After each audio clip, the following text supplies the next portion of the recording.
नमस्कार दोस्तों, आप देख रहे हैं आपका अपना पसंदीदा शो अतिथि देवो भव। सबसे पहले आप सभी का हमारे शो में हार्दिक स्वागत है।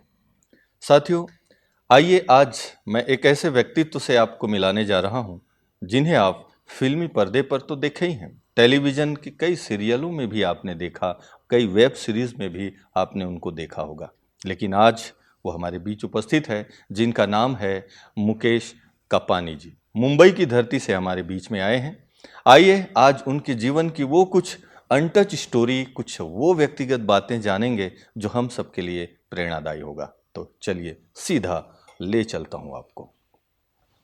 मुकेश जी, आपका बहुत बहुत स्वागत है हमारे शो में। बहुत बहुत शुक्रिया, आपने अतिथि देवो भव मंच पर मुझे आमंत्रित किया, हमारी शोभा बढ़ाई। गुड, बहुत बहुत बहुत अच्छा लग शुक्रिया। रहा है। फिल्मी पर्दे पर तो आपको देखते रहे हैं, कई सीरियल में भी आपको देखा है। तो सबसे पहले तो मैं अपनी दिल की बात बताऊं, बहुत अच्छा लग रहा है आपको सामने पाकर। मुझे भी सर। तो मुकेश जी, सब हम पहले शुरुआत करते हैं, कुछ उस बचपन की यादें स्पेशल होती है ना। कहाँ जन्म हुआ और सिलसिला ये कैसे शुरू हुआ, ये इत्तेफाक था इस इंडस्ट्रीज में आना या फिर एक समय आया और मोड़ बदला? बिल्कुल बिल्कुल सर।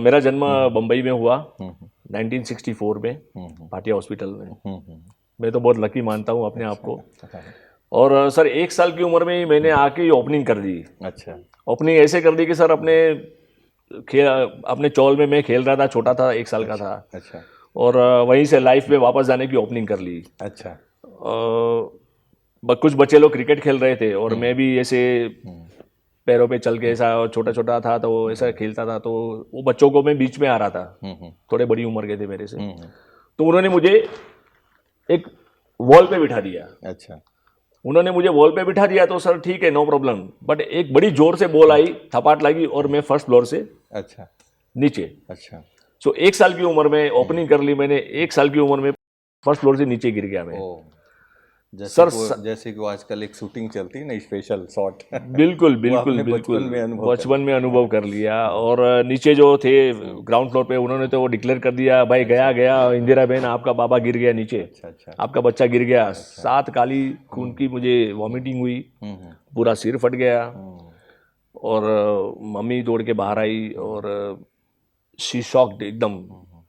मम्मी ने तो बस हाथ में उठाया और गोदी में लेके रोड पे दौड़ रही है पागलों की तरह एकदम। उसको कुछ सूझ नहीं रहा था कि मैं क्या करूं। कोई डॉक्टर हाथ में लेने को तैयार नहीं केस, क्योंकि किसी को लगेगा कि ये धक्का दे दिया या क्या कर दिया। फिर किसी ने सजेस्ट किया, you go to the Sarvodaya hospital, Ghatkopar west में है बम्बई में। और बहुत अच्छी थी। और उस दिन मेरे लक बहुत अच्छे थे। डॉक्टर ने मुझे एडमिट करवाया, मम्मी को ऑफिस में, डैडी को फ़ोन करके बुला लिया जॉब से। फिर डॉक्टर बता रहे कि देखिए, मैं गारंटी नहीं दे सकता हूँ, बट ये बच्चा अगर 24 आवर्स निकालेगा तो तो बच जाएगा। तो बच जाएगा और लंबा निकालेगा, और अगर नहीं निकाला तो फिर। और बस मम्मी ने तो फिर मन्नत ले ली, ठान ली कि जब तक इसके न्यूज़ नहीं आएंगे बचने का, तो तब तक मैं पानी भी ग्रहण नहीं करूँगी।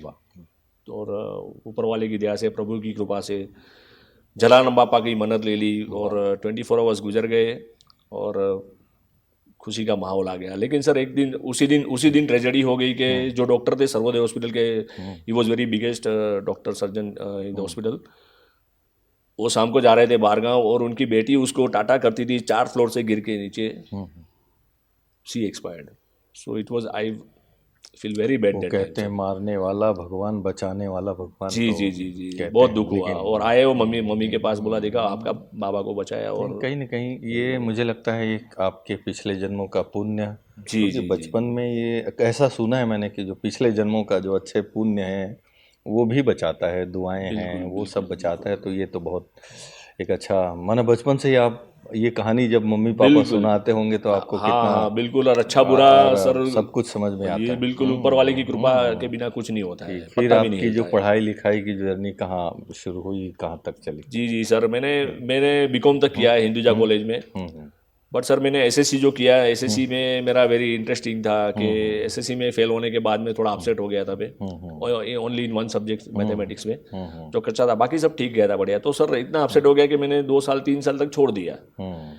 फिर मेरे एक अंकल थे, जो अंकल जो दुबई रहते थे, बार बार आते जाते थे, ये वो सब, तो हमेशा मुझे भी लगा कि ये करना चाहिए, फॉरेन जाना चाहिए।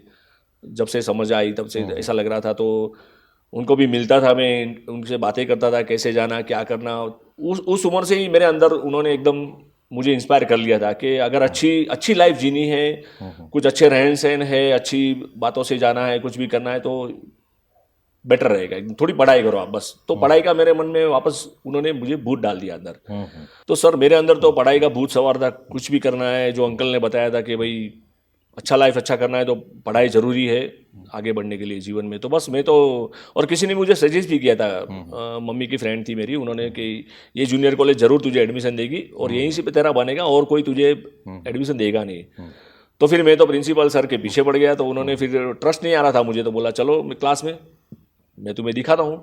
और सचमुच ऐसा ही हुआ। मैं जब क्लासरूम में गया तो 11th A था जूनियर कॉलेज का, वेलजी लखमसी जूनियर कॉलेज माटुंगा में।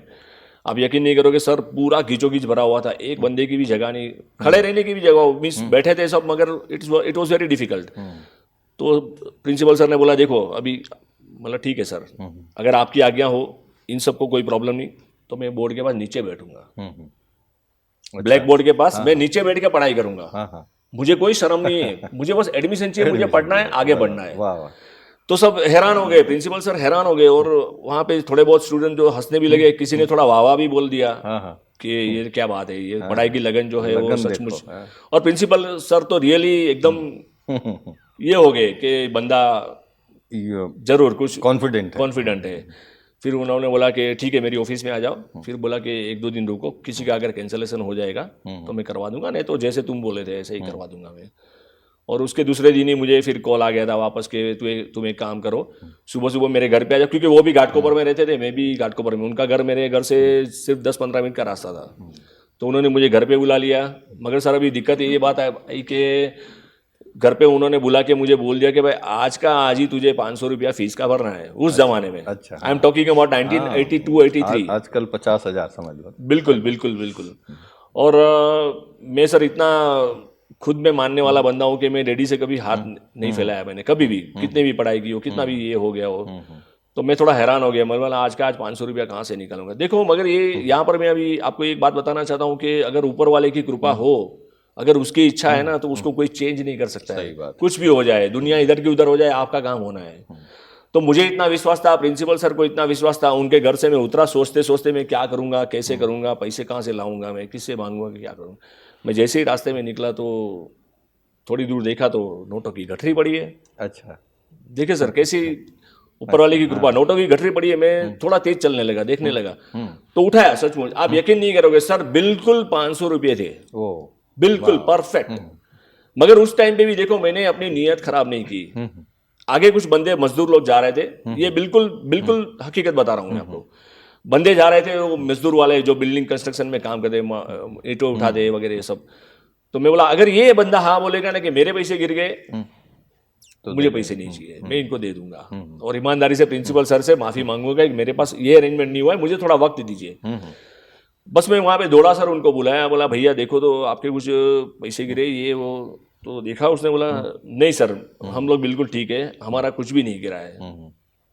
मिट्टी में ले लिए, ऊपर वाले का शुक्रिया किया, उधर ही गया। और 12 साढ़े 12 बजे मैं ऑफिस में पहुंचा। कहते हैं छप्पर फाड़ के देते हैं, कम गठरी फाड़ बिल्कुल के बिल्कुल सर बिल्कुल। और एडमिशन के बिल्कुल मैंने उनको दे दिया, बोला बस ठीक है पैसे तेरे आ गए हैं, तू बस जस्ट वेट 1 और 2 डेज। और दूसरे दिन तो मुझे एक बंदा कैंसिल हो गया, 1-2 बंदे कैंसिल हो गए, तो बेंच पर लाके दे दिया सर। उसी कॉलेज में फर्स्ट रैंक मेरी आई 11th स्टैंडर्ड में, फर्स्ट रैंक। और बोर्ड पे मेरा नाम आ गया। अरे वाह, देखो। And literally I was crying. Even principal sir के आशीर्वाद लिए, जब उनका एनुअल फंक्शन था उसमें मेरा सम्मान भी किया गया और एग्जाम्पल भी दिए गया। इसी तरह मैंने सर उसमें कभी भी कंजूसी नहीं की, ना कभी कोई पीछे हट की। 12th में भी सर एचएससी बोर्ड में वही जूनियर कॉलेज में फर्स्ट आया, वापस बोर्ड पे मेरा नाम आया। और महाराष्ट्र में 15 स्टूडेंट में से फर्स्ट में था। इतने लाखों लोगों के स्टूडेंट एचएससी में से, उनमें से इकोनॉमिक्स में I got 80 marks and I have filled 64 supplementary pages, 64 in the economics. So I was the only students in the Maharashtra. इतने सप्लीमेंट भरने के बाद फर्स्ट रैंक, बोर्ड पे नाम। सम्मान पत्र। वाह वाह। तो ये एक बहुत बड़ी अचीवमेंट, ये इस बात को दर्शाता है कि कुछ कैसे कई स्टूडेंट ये सोचते हैं कि अभाव है हमारे पास ये भी कमी है वो भी कमी है।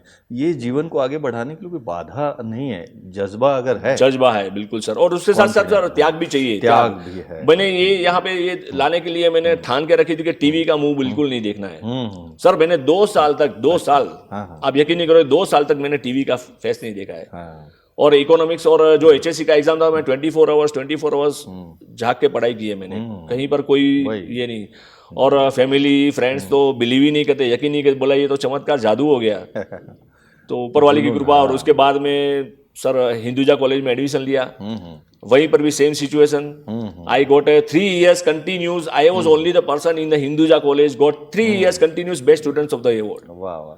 एंड दैट इज ऑल्सो अपना विजू खोटे थे शोले में जो कालिया का रोल किया था, उनके हाथों मिला था मुझे। तो सर एक प्राउड फीलिंग मोमेंट लाइफ का बहुत था। तो स्टूडेंट लाइफ जो है काफी चैलेंजिंग भी रहा, लेकिन सफलतापूर्वक रहा। बिल्कुल बिल्कुल। चैलेंजिंग के साथ सफलता सफलता भी बहुत आसानी से सफलता मिले तो मजा भी नहीं आता सर। बहुत स्ट्रगल की मैंने वो सर, जिसमें कोई। मुकेश जी, आपका जो फिल्मी सफर है जी जी, वो फिर स्टूडेंट लाइफ के बाद में शुरू हुआ, आगे की यात्रा कैसे रही आपकी? Very interesting question sir. Television serial हो चाहे वेब सीरीज हो, उसकी चर्चा करते हैं। जी जी सर, वो भी बहुत इंटरेस्टिंग है सर। पहले तो मैं दुबई में, उससे पहले क्या है कि मैंने जब आपको जैसे पहले स्टार्टिंग में बताया कि 5 बार ऊपर जाते जाते बच गया हूँ, ऐसे दुबई में 2 बार और वो गया था कि लंदन से हमारे गेस्ट आए थे, उनको घुमाने गए थे। तो दोनों बार सेम हो गया, गाड़ी हमारी पलटी हो गई, मगर ऊपर वाले की कृपा से किसी को कोई खराज ना आई। गाड़ी का तो इंश्योरेंस था, कोई प्रॉब्लम नहीं था, बाकी हम सब वी वेर ऑल वेल थे एकदम। तो बस ये कृपा थी ऊपर वाले की। आपके द्वारा बहुत सी सेवाएं परमात्मा को लेनी है अभी, इसलिए 5 बार बचाए, अभी तो बचाते ही रहेंगे। शुक्रगुजार हूँ सर। बस फिर वही सही सर, ट्रैवलिंग का भी काम था मेरा, अपनी खुद की गाड़ियाँ भी थी वहाँ पर। तो मेरा एक अच्छा मित्र था दुबई में, जो हमेशा फिल्म स्टारों को वगैरह को बुलाता था। मुझे पता नहीं था, मुझे वो अंदर से उसकी पूरी अलग इनसाइड स्टोरी थी अपनी, बट अच्छा काम था, बढ़िया अच्छी मित्रता थी। तो एक बार सर मुझे सडनली उसका फ़ोन आया कि बोला कल तू फ्री है? मैं बोला हाँ फ्री हूँ। बोला कोई मेरे फ्रेंड्स आ रहा है बम्बई से, तो उनको थोड़ा घुमाना है, लेके जाना है। मैं बोला हाँ ठीक है, कोई बात नहीं। तब तक कोई उसने ना मुझे बताया कि कौन आ रहा है, और ना मैंने उसको पूछा कि कौन आ रहा है। आप यकीन नहीं करोगे सर, ठीक है मैं अपनी गाड़ी लेके चला गया सर घुमाने, क्योंकि पर्सनल था, तो उसको भी मेरे पे भरोसा था पूरा कि दूसरे किसी के हाथों में देना या कोई किसी को हायर करना, उससे बेटर है कि अपना खुद का घर का बंदा है, फ्रेंडशिप में कभी मना नहीं करेगा और अच्छी तरह लेके जाएगा। सब पता था मुझे सब, और वहाँ पर भी अच्छी अच्छी जगह से मैं वाकिफ था। जो 30 साल हो गए थे सर, राजा का महल सब ये वो सब अलग अलग जगह, काफ़ी सारी सॉलिड एकदम। और जैसे होटल में जाता हूँ तो देख के शौक, कपिल शर्मा, अली भाई, अली असगर, अच्छा ऐसे गेस्ट। एक बार तो मैं शौक में बोला कुछ वापस उसको फ़ोन करके पूछूं, मुझे ऐसा लगा कि भाई तू कहीं मिस्टेक तो नहीं हो रही है, वही तो है ना। और नहीं सर, बिल्कुल वो थे, और तनाज ईरानी और बख्तियार वगैरह लोग थे, जो अच्छी अच्छी सेलिब्रिटी है, जो आज भी वो लोग काम करते हैं। और कपिल शर्मा और अली असगर को तो पूरी दुनिया जानती है। तो सर उनको घुमाया, अच्छा लगा बहुत। फ्रेंड ने भी मुझे अच्छा ये दिया कि नहीं बहुत अच्छा लगा, वेरी नाइस। और सर ऐसे ही आते जाते में कपिल शर्मा ने और अली असगर भाई ने मुझे बोला कि सर जब भी आप इंडिया में आते हैं ना, हमारे शो पर आइए, आप ज़रूर हमको मिलिए, बैठेंगे बातें करेंगे, अच्छा लगेगा। और सचमुच में फिर फिल्म सिटी में कपिल शर्मा शो में जाता था, उनको अटेंड करता था। बस सर मुझे और एक मौका मिल गया कि लाइफ में जो मैं इतना स्ट्रगल करके जो पढ़ाई में है, जो दुबई में इतनी मेहनत करके जो आगे आया, तो मुझे फिर लगा कि सर लाइफ में अगर कुछ करके जाना है, अगर लोग आपको याद रखे, किसी के लिए इंस्पायर बनना है, आपकी लाइफ ही आपका मैसेज है। अगर वो आपको जो करना है ना, सॉरी फिल्म इंडस्ट्री से अच्छी फिल्म में ऊपर आना, ये देखो ये मुकेश भाई को इसमें देखा, ये देखो ये फिल्म में देखा, ये देखो ये इसमें देखा, तो इससे बढ़िया माध्यम सही बात कोई भी नहीं है। None other than media sir, this was the best platform to do something in the life and achievement. और आप लोग आपको देखे, लोग आपको पहचाने, लोग आपके बैकग्राउंड में जाए, लोग आपको आपकी बायोग्राफी देखे, तभी उनको सर पता चलेगा फ्रॉम टॉप टू बॉटम। तो पहले आपने सिनेमा में सीधा एंट्री मार दिया, टेलीविजन सीरियल में आए? नहीं सर, मैं बिल्कुल सर, पहले मैंने तो फिर मैं ऐसे आते जाते फिर, मगर मैंने सर एक डिग्निटी होती है, एक रिस्पेक्ट होता है, एक लेवल होता है, इतना मिलने के। उनकी वैनिटी वैन में बैठता था, फर्स्ट रो में मैं कपिल शर्मा शो में बैठता था, मगर मैंने कभी उनको नहीं बताया कि सर आप मुझे चांस दीजिए या मुझे काम दीजिए, इट लुक्स नॉट गुड। तो मैंने वो काम नहीं किया, मैं अपनी तरफ से स्ट्रगल कर रहा था सर। वो भी एक एंट्री बताता हूँ कि मेरा कैसा इंटरेस्टिंग था। मैं I was at that time I was travelling in the local train, देखो मेरी एंट्री कैसी हुई आप क्योंकि कोई इतना वो एंटरटेन नहीं करता था, कहीं पर भी जाओ ना तो भाई नहीं कुछ ये नहीं है, कोई वो नहीं है, अभी तक तो कोई इतना मिलना जुलना नहीं हुआ था, वहीं से स्टार्ट हुआ था मेरा लोकल ट्रेन से। तो मैं लोकल ट्रेन से सर ऐसे ही सफ़र कर रहा था, तो एक दो बंदे जो जो अपना ड्रेस सप्लाई करते हैं शूटिंग में ड्रेस सप्लाई करते हैं, तो वो ये देखो ये भी एक है ना, किसी के साथ आपको आप खुद नहीं जुड़ते हो, ये परमात्मा आपको शक्ति देता है जोड़ने के लिए। तो भीड़ थी, काफ़ी अच्छी खासी भीड़ थी, तो मैं ऐसे ही खड़ा था, तो मेरे बाजू में एक बंदा और बंदी ड्रेस सप्लाई करते थे, वो लोग की बातें सुन रहा था मैं। अरे यार उसका ड्रेस तैयार होगा कि नहीं, आज रात को 9 बजे उसकी शूटिंग है, अरे क्या कर रहा है तू, ये और ऐसा कुछ अंदर घुसर पुसर कर रहे थे। और शक्ति आ गई और मुझे न जान न पहचान। मैंने बोला आप लोग शूटिंग वाले हो? बोला हाँ। अरे तो मैं भी आना चाहता हूँ, कुछ काम करना चाहता हूँ एक्टिंग वगैरह में, ये वो। बोला हम तो ड्रेस वाले हैं, मगर एक काम करिए सर, हम आपको एक नंबर देते हैं, बलाड़ में एक कास्टिंग वाले हैं, इनको जाके मिल लीजिए। और सर खुश होके मैं तो उतर गया नीचे ट्रेन में, बलाड़ में आया उनकी ऑफिस में। So it was my first day to have a shoot on the next day. देखो कैसा एकदम शॉक कर दिया ऊपर वाले ने। और मैं सर उतर के सीधा उन्होंने जो दिया वो एड्रेस पर फ़ोन करके मैं पहुंच गया वहाँ पर। ऑडिशन लिया उन्होंने, इंटरव्यू थोड़ा छोटा सा लिया, नाम पूछा, ये वो प्रोफाइल वगैरह। ठीक है सर अब जाइए, कुछ आपके लिए होगा आपके लायक में तो बता दूंगा मैं। सर उसी दिन रात को 12:30 बजे मेरे घर पे घंटी बजी। मुकेश जी कल आपको साधु बाबा का रोल है, कृष्णा सीरियल है, उसमें आपका साधु बाबा का रोल है, आपको जाना है। शॉक था, बिलीव ही नहीं हो रहा था सर। जिंदगी में ना कभी कोई कैमरा है, ना कभी कोई लाइट कैमरा एक्शन सुनना, ना कभी कोई ऐसा एक्ट करना वगैरह। बस सर फिर वो फर्स्ट डे से मेरा सफर शुरू हो गया, साधु बाबा का रोल।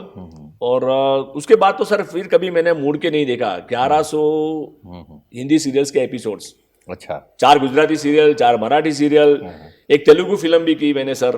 और उसके बाद फिल्म, वेब सीरीज और एडवर्टाइज, सिलसिला चलता ही रहा सर। फिर कभी मुझे देखने की जरूरत नहीं पड़ी बस। और अभी तक जारी है। बिल्कुल जारी है सर, बिल्कुल। ये कारवां वहां से चालू हो गया सर, अभी तक रुका नहीं। और मैं तो सर आखिरी सांस तक कैमरा फेस करना चाहता हूँ। गुड। मुकेश जी आपके बहुत सारे फिल्में, बहुत सारे टीवी सीरियल्स, वेब सीरीज, कुछ एक सीरियल की बात हो जाए और एक कोई जो बेस्ट आपका फिल्मी पर्दे की कुछ उनका नाम और कुछ डायलॉग याद आ रहा हो। जी सर, बिल्कुल बिल्कुल। मेरी आम्बेडकर सीरियल थी sir, as a Parsi teacher. Ambedkar का जो उसमें ओबीसी है, जो बैकवर्ड क्लास से है आम्बेडकर जी, तो उनको बहुत परेशान किया जाता था। और मैं उनका पारसी टीचर हूँ, जो मैं उनको बहुत हेल्प करता, कोऑपरेट करता था। सब स्टूडेंट और दूसरे जो टीचर थे, जो दूसरी उच्च जाति वाले, ब्राह्मण, ये वो सब, वो उनको बहुत परेशान करते थे। तभी मैं सर, मेरे पास ऑडिशन आया था, मैं उनका पारसी टीचर का, आप बिलीव नहीं करोगे सर, विद इन 1 ऑडिशन में मैं पास हो गया था। क्योंकि उनका मेरा पारसी टोन उनको बहुत पसंद आ गया था। अगर आपकी इजाजत हो तो मैं कुछ छोटा सा 1-2 लाइन सुना दूं आपको। तो सर मैंने ये, आप बिलीव नहीं करोगे, शोर बकोर के बीच में मैंने ये भेजा था, फिर भी टेरेस पे जाके अकेले में मैंने ये निकाला था। फिर भी ट्रैफिक का आवाज थोड़ा बहुत आ रहा था। बराबर, फिर भी क्वालिटी तो क्वालिटी है ना। बिल्कुल सर, बिल्कुल सर, पता चल जाता है सुनने वालों को। और सर उसी सीरियल में यही डायलॉग से मुझे कलर्स चैनल ने मुझे अवार्ड दे दिया, ऑन द स्पॉट। अच्छा, on the spot, on the set. वाह वाह वाह। जैसे ही ये सीन खत्म हुआ ना, तो मुझे बोला, डायरेक्टर सर ने बोला मुझे, मुकेश जी आपके लिए फोन है। मैं बोला मेरा फोन? बोला नहीं, कलर्स चैनल से वो आपको इसके लिए नवाजना चाहते हैं, आपकी स्वागत करना चाहते हैं, आपको शुभकामना देना चाहते हैं। बोला सर क्यों? मुझे, अरे बोला नहीं सर, मैं, क्योंकि ऐसा मैंने बहुत कम देखा था सर। तो मैं आपको एक छोटा सा 1-2 लाइन उसकी सुना देता हूँ। जो क्या है कि अम्बेडकर को एडमिशन के लिए, और दूसरी जो एडमिशन होने के बाद में जो कॉलेज में जो परेशान करते थे ना, तो मैं वो दूसरे टीचरों को भी बोलता हूँ, और स्टूडेंट लोग भी खड़े रहते हैं, उनको भी बोलता हूँ कि भाई आप अम्बेडकर को परेशान मत करो ऐसा। तो बिल्कुल थोड़ा रोल में आना होगा। बिल्कुल सर। तो वो फर्स्ट टाइम है वो, इट्स माय फेवरेट डायलॉग, और मुझे भी बहुत पसंद आया। ये टीचर लोग भी पढ़ लिख कर कैसा बात करता है, मेरे को तो सुनने को भी शर्म आता है। ये गधेड़े लोग विज्ञान का क्लास में शुद्धि अशुद्धि की बात करता है, गोबर का शुद्धि, अरे काय का शुद्धि, अरे अपने मतलब के लिए ये लोग मेंढक को भी चीर डालेगा। मैंने तो उन लोगों को बोला, देखो भाई, आम्बेडकर को परेशान नहीं करने का, आम्बेडकर एक होनहार स्टूडेंट है। अगर आम्बेडकर जैसे स्टूडेंट को तुम लोग परेशान करेगा तो ऐसा अपना कॉलेज है, अपना देश है, कैसे आगे बढ़ेगा। और मैंने आम्बेडकर को भी बोला, देखो आम्बेडकर, तुम उनका बात नहीं सुनने का, तुमको कुछ भी तकलीफ होएगा मेरे पास आने का, हम तुमको मदद करेगा, दूसरे को छोड़ दो। वाह वाह वाह, क्या बात है। टोन ये आप बता रहे थे, कौन सा टोन है ये पारसी tone लैंग्वेज है, अच्छा, पारसी वाह, लैंग्वेज वाह। है। So sir luckily naturally I got this, you know, अंदर मेरे आ गया था वाह सर। वाह वाह, बहुत अच्छा। तो ऐसे उनको और बहुत भी पसंद आया। और वन विदिन, और I was the only actor उस सीरियल में। जो टीचर्स लोग जो थे कॉलेज में, उनमें सब में से मैं highest paid, I was the only actor. तो मैंने 1.5 साल से कंटिन्यू काम किया था उसमें। सर आप ये एक चीज़ बताइए, अभी कितने सारे रोल करना होता है फिल्मों में, सीरियल में। कभी डॉक्टर बन गए, कभी प्रिंसिपल बन गए, तो कभी पेशेंट भी बन जाते होंगे, तो जी, कभी जी। पुलिस बन गए। बिल्कुल। ये प्रैक्टिस इसकी बहुत करनी पड़ती होगी, वो स्वरूप में आना, उस रूप को लाना, या ऐसे जैसे अभी आपको दिया, अच्छा डॉक्टर बन गए, फिर प्रिंसिपल बन गए, मीडिया वाले बन गए, बिल्कुल बिल्कुल। क्या करना होता है उसके लिए, नहीं किस सर, टाइप का उसका जी जी प्रैक्टिस होती जी है? जी जी जी नहीं, इसमें क्या है कि सर, एक तो सबसे पहले तो एक गॉड गिफ्ट होते हैं, एक गॉड गिफ्ट वाले भी होते हैं, एक जो प्रैक्टिस करके आते हैं वो है, और एक जो आके लमसम बोल के चला जाते हैं, जो कैरेक्टर में घुसते नहीं, आया गया राम जैसे काम करके चले जाते हैं। मगर जो मैं चाहता हूं कि आपकी नीति और आपकी नीयत हमेशा सही रखनी चाहिए, आपको अपने आप को पूरा कैरेक्टर में ढाल देना चाहिए।